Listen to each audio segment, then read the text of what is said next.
तो सबसे पहले लखनऊ का ही रुख कर लेती हूँ, क्योंकि एक तरफ अशोक अहम सवाल आज हो जाता है इस मीटिंग को लेकर। एक तरफ यूपी बीजेपी में घमासान है और दूसरी तरफ अब 10 सीटों पर जो उपचुनाव होने हैं अब उसको लेकर फोकस किया जा रहा है। तो एक तरफ घमासान और दूसरी तरफ अब समाधान निकालने की कोशिश। कितनी इंपॉर्टेंट आज की मीटिंग?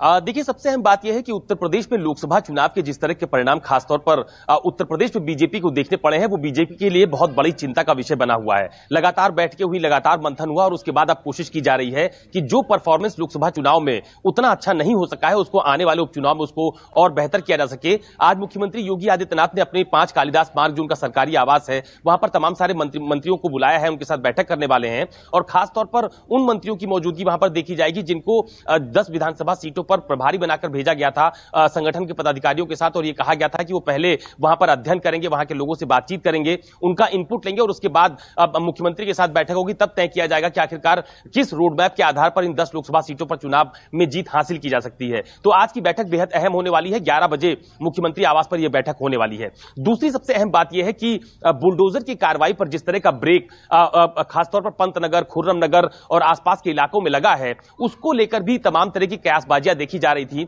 मैं आपको बताऊं कि इस वक्त मैं पंतनगर में ही मौजूद हूं और मैं आपको यह दिखाना चाहता हूं कि कैसे पंतनगर में पहले एक पैनिक सिचुएशन बनी जब यह कहा गया कि गोमती रिवर फ्रंट के दायरे में आने वाले तमाम सारे जो मकान हैं उनको तोड़ा जाएगा, उन पर लाल निशान लगाया गया।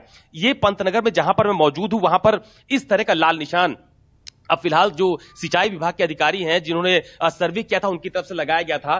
कुछ इस तरह से लिखा गया P18 IM अंदर, यानी कि जो कुकरेल का जो बीच का हिस्सा है वहां से इसकी दूरी को दर्शाता हुआ यह निशान यहां पर लगाया गया है। और ठीक इसी तरह के निशान पंतनगर में, खुर्रम नगर में और जो इंद्रप्रस्थ नगर है वहां पर लगाए गए थे, जिसके बाद लोगों में काफी रोष और गुस्सा देखने को मिला और यहीं से लोगों की नाराजगी शुरू हुई थी, जिसके बाद सरकार को हस्तक्षेप करना पड़ा। कल तमाम सारे लोग मुख्यमंत्री से मिलने उनके आवास पर गए भी थे। वहां पर मुख्यमंत्री ने उनकी बातें सुनी, उन्होंने अपने तर्क रखे, उसके बाद सरकार के अधिकारियों ने अपने तर्क रखे और उसके बाद मुख्यमंत्री की तरफ से यह कहा गया कि अब फिलहाल किसी के भी घर पर लाल चिन्ह लगाने का कोई जरूरी नहीं था कि वहां पर लाल निशान लगाए जाएं। किसी भी घर को फिलहाल गिराने का या तोड़ने जाने का कोई प्रस्ताव फिलहाल सरकार के पास नहीं है। तो ये वो पूरा इलाका है, ये आपको सामने दिखाता हूं। ये ठीक सामने जो आपको बंधा नजर आ रहा है, दरअसल ये कुकरेल बंधा है और यहीं से इसके मानक तय किए गए थे, यहीं से दूरी निर्धारित की गई थी, जिसके बाद फिलहाल लोगों में गुस्सा देखने को मिला। लोग काफी परेशान भी हुए, अधिकारियों से उनकी कहासुनी भी हुई। लेकिन अभी भी जब मुख्यमंत्री से बातचीत हो चुकी है, जब मुख्यमंत्री से यहां का डेलीगेशन मुलाकात कर चुका है और उसके बाद मुख्यमंत्री की तरफ से यह कहा गया है कि फिलहाल कोई घर नहीं तोड़ा जाएगा, लेकिन बावजूद उसके भी कुछ लोग ऐसे हैं जो ये कह रहे हैं कि अभी सरकार को इसमें और ठोस कदम उठाने की जरूरत है। एक सज्जन हमारे साथ मौजूद हैं जो यहीं पंतनगर के रहने वाले हैं, उनसे बात करते हैं। दादा, क्या नाम है आपका? मेरा नाम मोहिद अहमद है। हाँ। और मैं यहीं का, मैंने यहाँ पे 2005 में ज़मीन खरीदी यहाँ पर। उस समय ऐसी कोई पैनिक पोजीशन नहीं थी, काफ़ी डेवलपमेंट हो चुका था, न तो ऐसी कोई भय की वो थी। अदरवाइज मैं कहीं और भी घर ले सकता था, क्योंकि मैं स्टेट बैंक से मैं रिटायर्ड हूँ, तो मेरे लिए तो लोन हर जगह मिल सकता था। लेकिन ये क्योंकि इलाका काफ़ी डेवलप हो चुका था और ये बहुत नज़दीक था, इसलिए हम लोगों ने लिया। लेकिन ये एकाएक जो ये भय की स्थिति उत्पन्न हो गई कि ये देखते देखते, इसके पहले कोई भी कभी वो नहीं रहा कि हाँ ये नदी से इतना लिया जाएगा। ये था कि इसके कुकरेल के दोनों बंधे के किनारे पूरे आपस में पूरे उनकी हदें डिसाइड हो चुकी हैं, इसके बाहर नहीं आएगा। ये 20 सालों तक करीब ये हमने अपने आप खुद महसूस किया, देखा। लेकिन इधर 15 दिन के अंदर जो डेवलपमेंट हुआ उससे हमारा पूरा ये कॉलोनी, पूरा ये खुर्रम नगर, पंतनगर, इंद्रप्रस्थ नगर, अबरार नगर, ये सब के लोग बिल्कुल हिल गए और उनमें एक भय का एक वो हो गया कि अब किस दिन हमारे घरों पर बुलडोजर चल जाएगा। ऐसी स्थिति में लोगों ने अपने को बहुत किस उस ट्रॉमा से निकले हैं, ये उनका अंतर बन जानता है कि कैसे उन्होंने अपने को बचा के रखा। कल तो मुख्यमंत्री जी से वार्ता हो गई, अब तो ये कह दिया गया कि कोई घर नहीं गिराया जाएगा, कहीं बुलडोजर नहीं चलेगा। बिल्कुल, मुख्यमंत्री के इस निर्णय को सभी लोगों ने बिल्कुल हृदय से स्वीकार किया है और ये हम इस उम्मीद में है और आशा भी करते हैं और उनके लिए है कि वो बिल्कुल इस जो कार्रवाई रुकी हुई है ये कभी भी नहीं होगी। ये आज के लिए ये कोई अस्थायी नहीं बल्कि अस्थायी रूप से इस पर हमेशा के लिए विराम लग गया है और ये लोग जो भय का ये है वो लोगों से दूर धीरे धीरे होगा। एकदम से तो लोग बिल्कुल अभी बहुत सदमे में है कि कल को था, अभी हो सकता है आगे कुछ और ना कुछ चेंज हो।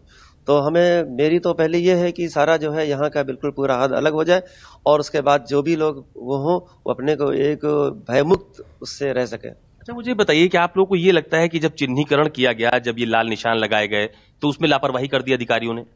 अब ये हम लोगों को नहीं पता है कि लापरवाही किया। उन्होंने कहा कि वो तो उस समय बोलने से, बात करने से किसी से भी कोई बात नहीं की। उन्होंने कहा ये मेरा मानक है, इन्होंने हमको इतना बताया गया है कि 50 मीटर वहां से जो है, कहां से 50 मीटर होता है वो लोग भी बता नहीं पा रहे थे कि कहीं कोई बीच से कहता था, कोई बाहर से कहता था, कोई पीछे से कहता था। तो वो कोई जवाब, संतुष्ट जवाब किसी को भी नहीं दे पाए। यहां से लेकर वहां तक मार्किंग किया, किसी को संतुष्ट जवाब नहीं दे पाए, न तो किसी ने बात किया। ये उन्होंने कहा कि ये हमें आदेश हुआ है नापने के लिए, हम इसको डिमार्केशन करेंगे, उसके बाद फिर आगे की कार्रवाई सुनिश्चित। अभी आप लोग संतुष्ट हैं? अभी बिल्कुल इस फैसले से हम बहुत संतुष्ट हैं, लेकिन ये है कि फिर एक कहीं न कहीं साइको फियर लगा हुआ है कि पता नहीं कब क्या होगा। मन में ये बात यही मन में ये आ रहा है, ये मन में ये आता है। हालांकि मुख्यमंत्री जी का आश्वासन है, वो अपने अभी निर्णय से पीछे नहीं हटते हैं, लेकिन तब भी एक मन में रहता है कि जब तक ये सारी चीजें ना हो जाए, गवर्नमेंट के कुछ ऑफिशियल जैसे उन्होंने निर्देश दिया है कि आकर के लोगों में एक भय के वातावरण को दूर करें, उनके अंदर से उसको निकालें कि नहीं ऐसी कोई बात नहीं है, अब that is our final decision, हमें जो है हमने वो अपनी हद मुकर्रर कर ली है, उससे हमें आगे नहीं आना है। तब जाकर कहीं कुछ लोगों में, पब्लिक में थोड़ा सा अभी उनके अंदर एक एश्योरेंस की भावना आएगी। महिला भी हैं एक हमारे साथ यहाँ पर मौजूद है। मैडम, अच्छा आप बात नहीं करेंगी? जी नहीं, मैं पूछ रहा था कि मुख्यमंत्री जी से वार्ता हो गई सबकी, तो आप लोग संतुष्ट हैं अभी? हाँ, संतुष्ट तो है ही है। मुख्यमंत्री जी ने जो हम लोग को आश्वासन दिया है उससे संतुष्ट है, पर जैसे भाई साहब ने अभी कहा कि आशंका बनी हुई है, तो वो आशंका तो रहेगी जब तक कि पूरी तरह से निर्माण कार्य अपना पीछे नहीं हटता, तो वो आशंका तो मन में है ही है। अभी भी रात में नींद खुल जा रही, तो बस यही लगता है कि मुख्यमंत्री जी ने तो कह दिया है, पर आगे अधिकारी उस पर क्या निर्णय लेंगे, कहाँ आकर क्या नाप देंगे। मुख्यमंत्री जी ने तो ये भी कहा कि जो फ्लड जोन में आएगा वो भी नहीं तोड़ा जाएगा। अब हम लोग का चूंकि काफी किनारे है, तो आशंका तो बनी रहती है, मन में भाव उस तरह का। हाँ, भाव है, लेकिन इस बात से सेटिस्फेक्शन भी आता है कि माननीय मुख्यमंत्री जी ने जो भी निर्णय लिया अच्छा लिया है, और हम उनसे यही उम्मीद करते हैं कि हम लोग को और अच्छे से समझें ताकि हम लोग चैन की नींद सो सकें, क्योंकि अभी मन में आशंकाएं तो बनी हुई हैं। देखिए, तो ये इलाका है पूरा, आप देखिए ये दोनों तरफ मकान है, बीच में गलियां हैं, ये वो इलाका है जिसको पंतनगर कहा जाता है और इनको फिलहाल तोड़ने के लिए चिन्हीकरण किया गया था। सर, क्या नाम है आपका? हमारा नाम पीके सिंह है और ये मेरा ही मकान है सामने। देखिए, ऐसा है ना, जो इन्होंने निशान लगाया अधिकारियों ने, ये अपना मनमाने ढंग से लगाया है, और मुझे लगता है कि हमारे जो परम आदरणीय माननीय मुख्यमंत्री जी हैं, उनके संज्ञान में था नहीं ये। जब आप लोगों के माध्यम से, इसके लिए हम सबसे पहले अपने मीडिया के बंधुओं को धन्यवाद देना चाहेंगे कि जो बड़े ही निष्पक्ष ढंग से, बहुत अच्छे और प्रभावी ढंग से हमारी रजिस्ट्री को, हमारे सारे जो अथराइज्ड डॉक्यूमेंट हैं, उनको आप लोगों ने शासन तक, माननीय मुख्यमंत्री जी तक पहुंचाया। और हम लोगों को पूरा ये विश्वास था, हम लोग पूरा कॉन्फिडेंट थे कि इस तरह का हमारे जो माननीय मुख्यमंत्री जी हैं, और वो जो है इस तरह का कोई निर्णय नहीं लेंगे। ठीक है अशोक, आप लगातार बने रहिए और बातचीत भी करते रहिएगा, क्योंकि बहुत महत्वपूर्ण हो जाता है कि आज ये लोग जब इतना कड़ा फैसला, बुलडोजर कार्रवाई का जो एक्शन वापस लिया गया है, उसको लेकर क्या प्रतिक्रिया, अब क्या सोच रही है यहाँ की जनता, क्योंकि यूपी की ना सिर्फ 10 विधानसभा सीटों के उपचुनाव निशाने पर है, बल्कि 2027 वोट बैंक किसी तरीके से नहीं जाना चाहिए अपने हाथ से। इस पर नजर सभी सरकारों की लगी रहती है और सभी पार्टियों की भी।